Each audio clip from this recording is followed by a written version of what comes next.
Hi friends, in my past lectures, my previous lectures were in the topic on the resources management in dryland, rainfed drylands. So on the topic watershed management, that was dealt, we learned that the one of the principle of watershed management, it is arrest the runoff and also to safety divert the excess water available to the storage points. So this water, it is stored in the storage point. It can be harvested and can be given for the crop at the critical stages. So different crops के different critical stage होते हैं. Okay. So in this lecture we will be studying with the objective and with the direction and with the topic water harvesting and recycling. ये आपके optional agriculture का एक question paper में भी आया हुआ क्वेश्चन है और ये क्वेश्चन आगे भी आ सकता है और सिलेबस में भी है, इसलिए ऐसा टॉपिक मैंने चूज़ किया है. ठीक है. So basically what is the water harvesting. ठीक है. सबसे पहले कोई चीज़ को जानना ज़रूरी है कि वो टर्म क्या डिफाइन करना चाह रहा है.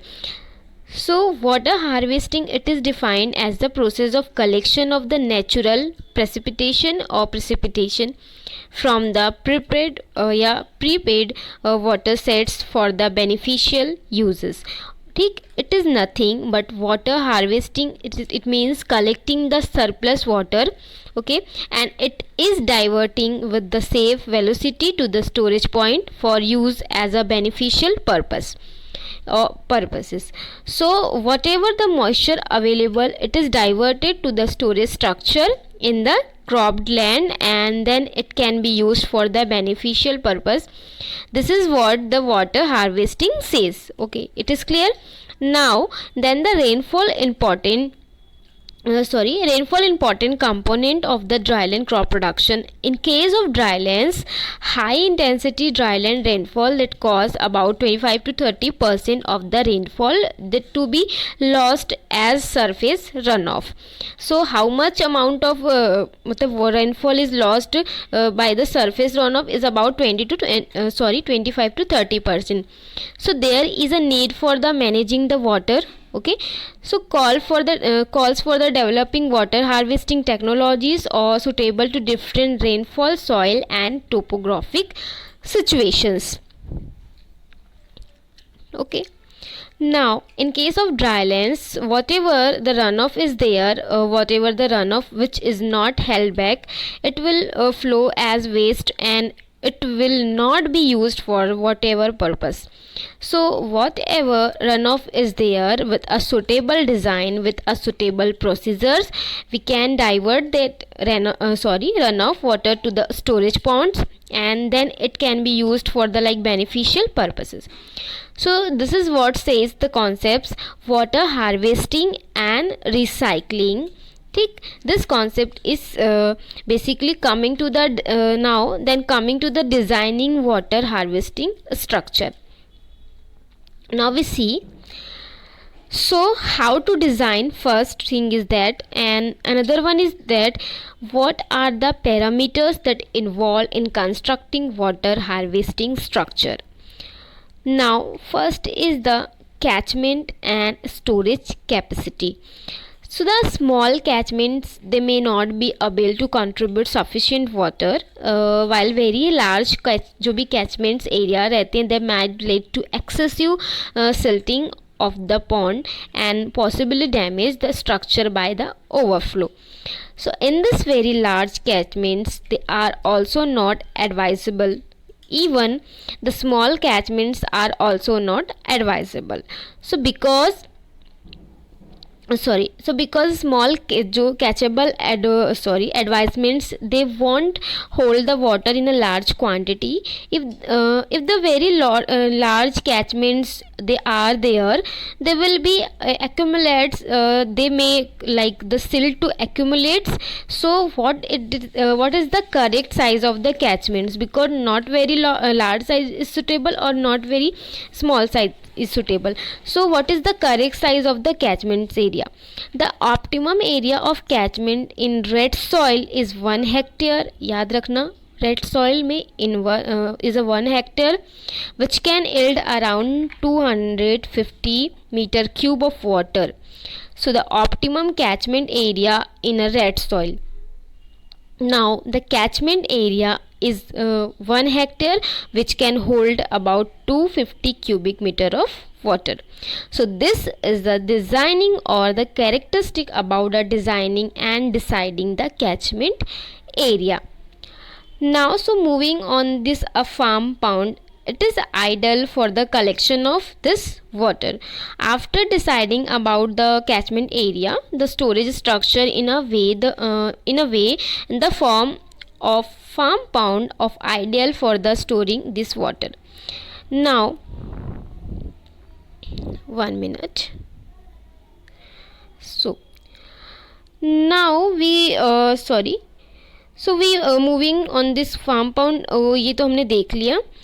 After deciding about the catchment area, the storage structure जो है, they inform pound in the ideals for the storing this water. Then coming to the designing, what are the criteria for farm pound construction? Basically we see the criteria for the farm pound. Okay, we have characterized the design with some factor and also learned the farm pound is ideal for the storage of this water. So what are the criteria basically for the farm pound constructions के लिए? First thing is that number 1 is detailed feature about the catchments or watershed area is needed. Suitable site for the pound is needed, and possible utilization of the stored water, and then cost benefit analysis is also very important, and total requirement of water for irrigation, livestock or domestic purpose or uses. Now it is clear. This is as you see in the pictures, water harvesting and recycling. This is the farm pound. Okay. Use of the salinates for the farm pound. So the detailed feature of the catchment and watershed area we will be getting while deciding the catchment area itself. Then suitable site for the pond, and the site for the pond, this should be such a way that in the addition to the rainwater, it should have a provision for the runoff water to come and fill up into the ponds. So that is one of the criteria. So the site selected for the farm pond is such that there should be a possibility to sufficient runoff water to come and then collect in the farm pond. Then possible utilization of the stored water. So now okay, from the runoff water this pond has been filled up, and then what are the possible utilities or utilization that water can be utilized, or for that cost benefit analysis has to be done, and total requirement of water for irrigation, livestock, domestic uses. Now in 1 hectare area, how much the total water requirement is there for the irrigation purpose? So that is for the crop and also for the livestock and also for the other uses. So it has to be calculated. Or so these are the main criteria for the farm pond construction.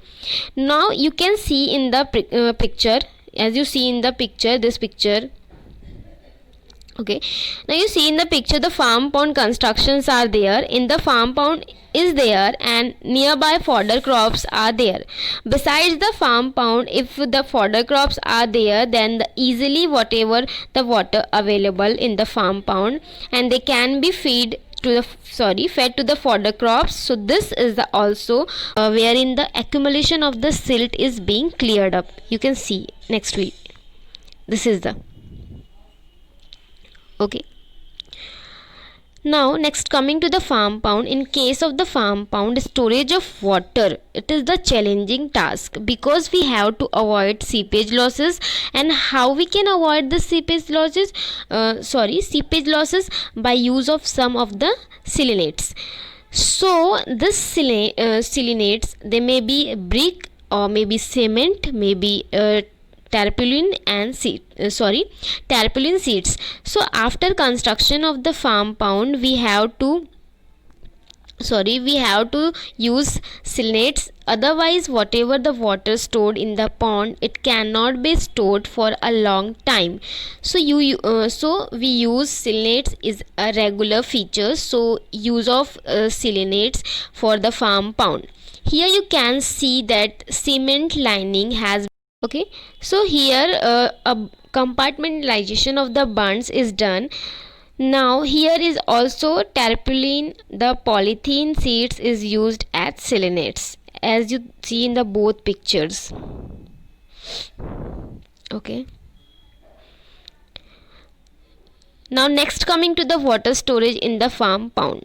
As per the experience go, even the cost also incurred in the cement lining pond. So the storage of water will be much higher, as you can see from the figure. So the water storage in the pond, they will be to the rim level. If you can see. Okay, 1 minute. Now as you can see from the figure, the water storage in the pond, they will be the rim level.